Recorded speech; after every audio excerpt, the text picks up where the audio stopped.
നമസ്കാരം, ഭാരത് ലൈവിലേക്ക് സ്വാഗതം. കോൺഗ്രസ് നടത്തുന്നത് നുണപ്രചരണങ്ങളെന്ന് കേന്ദ്രമന്ത്രിയും തിരുവനന്തപുരം ലോക്സഭാ മണ്ഡലത്തിലെ NDA സ്ഥാനാർത്ഥിയുമായ രാജീവ് ചന്ദ്രശേഖർ. കള്ളങ്ങളെ മുൻനിർത്തി മാത്രമാണ് കോൺഗ്രസ് നുണപ്രചരണം നടത്തുന്നതെന്നും രാജീവ് ചന്ദ്രശേഖർ പറഞ്ഞു. കോൺഗ്രസിന്റെ കള്ളപ്രചരണങ്ങൾക്ക് രാഹുൽ ഉൾപ്പെടെയുള്ള മുതിർന്ന നേതാക്കൾ നേതൃത്വം നൽകുകയാണ്. മുൻപ് നടന്ന 2 തിരഞ്ഞെടുപ്പിലും കോൺഗ്രസ് പ്രചരണം നടത്തിയത് നുണകളെ കേന്ദ്രീകരിച്ച് മാത്രമാണ്. എന്നാൽ BJP സംസാരിച്ചത് കഴിഞ്ഞ 10 വർഷം മോദി സർക്കാർ ചെയ്ത വികസനങ്ങളെ കുറിച്ചാണ്.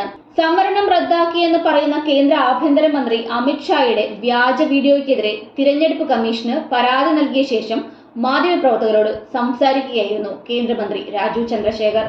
അതേസമയം കേന്ദ്ര ആഭ്യന്തരമന്ത്രി അമിത് ഷായുടെ ഡീപ് ഫേക്ക് വീഡിയോയുമായി ബന്ധപ്പെട്ട കേസിൽ കോൺഗ്രസ് IT സംഘത്തിലെ 5 പേരെ കസ്റ്റഡിയിലെടുത്തിട്ടുണ്ട്. കോൺഗ്രസ് നേതാക്കളായ അസ്മ, ഗീത എന്നിവരും സോഷ്യൽ മീഡിയ സെല്ലിലെ നവീൻ, ശിവ, മന്ന എന്നിവരുമാണ് അറസ്റ്റിലായിരിക്കുന്നത്. BJP സർക്കാർ വീണ്ടും അധികാരത്തിലെത്തിയാൽ OBC, SC/ST സംവരണം നിർത്തലാക്കുമെന്നായിരുന്നു എഡിറ്റ് ചെയ്ത വ്യാജ വീഡിയോയിലുള്ളത്.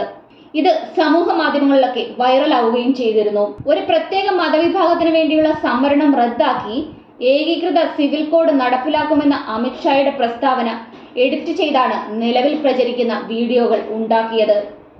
എന്നാൽ ഇതുമായി ബന്ധപ്പെട്ട യഥാർത്ഥ വീഡിയോ അമിത് ഷാ തന്നെ ഗുവാഹത്തിയിലെ പത്രസമ്മേളനത്തിൽ വെച്ച് പുറത്തുവിട്ടിരുന്നു.